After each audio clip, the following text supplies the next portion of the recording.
महाराष्ट्र शासन संचालित जिला उद्योग केंद्र चंद्रपुर द्वारा सुशिक्षित बेरोजगार युवाओं को मुख्यमंत्री रोजगार निर्मित कार्यक्रम CMEGP के माध्यम से स्वरोजगार का अवसर।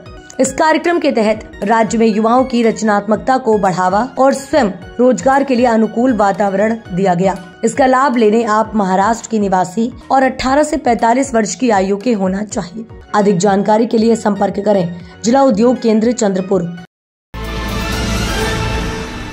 कल महाराष्ट्र के अर्ध संकल्प की घोषणा की गई। इस पर अर्ध संकल्प से जनता में भारी नाराजगी देखने को मिल रही है। हम ऐसा इसलिए कह रहे हैं क्योंकि महाराष्ट्र के नागपुर जिले में बड़ा संघर्ष आंदोलन देखने को मिला है, जिसका मुख्य कारण नई अर्ध संकल्प घोषणा के बाद स्मार्ट मीटर के लिए निर्णय से जनता में आक्रोश बढ़ गया है। उनका कहना है कि जहां उन्हें नए अर्ध संकल्प से उम्मीदें थी कि इसमें जनता के हित, किसानों की कर्ज माफी और योजनाओं का जिक्र किया जाएगा, उससे विपरीत इस अर्ध संकल्प में स्मार्ट मीटर, उच्च सुरक्षा, नोंदणी प्लेट जैसे मुद्दों को महत्वता दी गई। साथ ही सबसे बड़ी बात जहां महिलाओं की उम्मीद थी कि लाडली बहना योजना के तहत उन्हें 2100 रुपए प्रतिमाह दिया जाएगा, इस पर पानी फेरते हुए महाराष्ट्र के वित्त मंत्री अजीत पवार ने इस मुद्दे पर बोलते हुए कहा कि इस साल से लाडली बहन योजना में 2100 रुपए का भुगतान नहीं किया जाएगा, बल्कि उन्होंने बताया कि वो अपने कार्यकाल में कभी और 2100 रुपए का भुगतान लाडली बहनों को करेंगी। इस कारण आक्रोशित विदर्भ वासियों ने विदर्भ राज्य आंदोलन समिति के नेतृत्व में दिनांक 11 मार्च 2025 को सुबह 11 बजे नागपुर के वैरायटी चौक पर विरोध प्रदर्शन किया, जहां उन्होंने अपना आक्रोश प्रदर्शन करते हुए अपना मत भी व्यक्त किया है। तो आइए जानते हैं उन्होंने क्या कुछ कहा। कल महाराष्ट्र सरकार का अर्थसंकल्प आया और उस अर्थसंकल्प में विदर्भ के नसीब में निराशा आई है, क्योंकि वो जो अर्थसंकल्प आया है वो पूरी तरह से घाटे का अर्थसंकल्प है और उस अर्थसंकल्प में विदर्भ का कोई भी प्रोजेक्ट पूरा होते हुए दिख नहीं रहा। उसके अलावा बेरोजगारी का दंश जो युवा झेल रहा है, उसको लग रहा था कि यहाँ कोई रोजगार का बड़ा प्रकल्प आएगा, उसके बारे में भी घोषणा की नहीं गई। साथ ही किसानों की कर्ज मुक्ति की बात होने वाली थी, उसके बारे में भी नहीं हुई। और ऐसे में विदर्भ की झोली है पूरी तरह से खाली है। जो बिजली के दाम है कम करने वाले थे वो भी नहीं हुए, और क्योंकि सरकार कर्ज बाजारी सरकार है और आज इनका जो बजट है वो डेफिशिएट का बजट है। 45,810 करोड़ रुपए का डेफिशिएट का बजट होने की वजह से और कर्ज बाजारी सरकार होने की वजह से विदर्भ को ये कुछ दे नहीं सकते। इसलिए विदर्भ राज्य आंदोलन समिति आज यहाँ पर निषेध कर रही है और महाराष्ट्र सरकार का निषेध यहाँ पर करके महाराष्ट्र सरकार को चेताने वाली है। महाराष्ट्र सरकार चले जाओ। विदर्भाचा अध्यक्ष आहे। विदर्भ राज्य आंदोलन समितीने अनेक प्रश्नांवर आंदोलन केले। कोविड पिरियड मध्ये 200च्या वर आंदोलन केले। एक तर आम्ही कधीच म्हणत नाही की आमचा विकास करा, आम्ही म्हणतो की जसा विदर्भ आहे तसाच द्या। यांचा वैधानिक बोर्ड सुद्धा फेल झालेला आहे सरकारचं, म्हणून यांच्यात काही अर्थ आलेला नाही।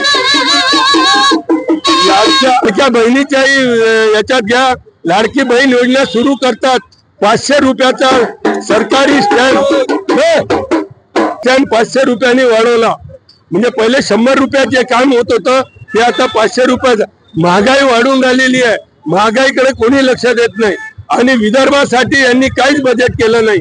याचं कारण असते, जेव्हा विदर्भाचा मुख्यमंत्री होतो तेव्हा काम पश्चिम महाराष्ट्राचं करायचं। मग या शर्यतीवरच विदर्भाचा मुख्यमंत्री होतो आणि विदर्भाच्या आंदोलनातून विदर्भाचा मुख्यमंत्री होतो। जे काही डेव्हलपमेंट होते ते आम्ही लोक आंदोलनातून सरकारच्या खाली पाडतो आणि ते डेव्हलपमेंट करायला बाध्य पडतो। म्हणून हा जो हे जे बजेट बनला आहे हे बजेट विरोधी आहे, जनता विरोधी आहे, विदर्भ विरोधी आहे। यात विदर्भाचा काही सेस नाही आणि मुख्य गोष्ट तर महाराष्ट्र शासन हे भिकारी झालेलं आहे, याच्यावर कर्ज आहे। अशा कर्ज असणारी सरकार तुम्हाला काय देणार? नुसते खोटे आश्वासन एवढंच बोलतो। सरकारने आश्वासन दिला होता की इलेक्शन झाल्यानंतर आमची सरकार आल्यानंतर 2100 रुपये पर महिन्याला भेटेल, तर आता तसे काही आलेले नाहीये। तर लाडक्या बहिणीमध्ये आक्रोश आहे, यावर आपण ते फक्त कॉर्पोरेशनच्या निवडणुकीपर्यंत ही घोषणा राहील। कॉर्पोरेशनची निवडणूक झाली का ते सरळ म्हणतील महाराष्ट्रात पैसेच नाही तिजोरी, तर तुम्हाला देणार कुठून? म्हणून याकरताही जनतेने येणाऱ्या निवडणुकीकडे लक्ष द्यावं आणि पैसे दिले तरी त्यांना मत देऊ नये, कारण की ते एक प्रकारचं करप्शन आहे। जे देणारे पैसे आहे ते जनतेचे आहे आणि जनतेचा लूट चालू आहे। 85,000 कोटी लोकांना तुम्ही फुकट अन्न देता, जे शेतकऱ्याला 1 वर्ष लागते एक दाणं पिकवायला आणि तो तिकडे आत्महत्या करतो आणि इथे फुकट अन्न खाणारे काम सुद्धा करत नाही, अशा प्रकारची परिस्थिती आहे. जय हिंद, जय विदर्भ.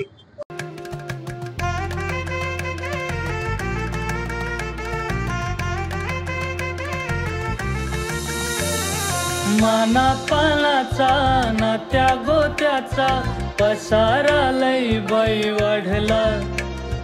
रुसवा नको ग बाई कुणाचा, मोठ्यानी उतारा काढला.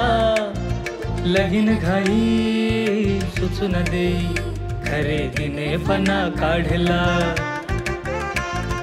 खरेदीला वर्षीधीने उत्साह नवा आणला.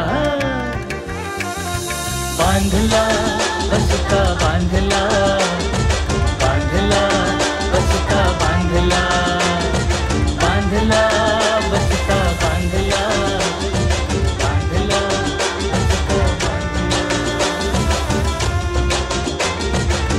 कमी किमतीत आणि क्वालिटी सोबत बरं का. सिटी आहे तर शक्य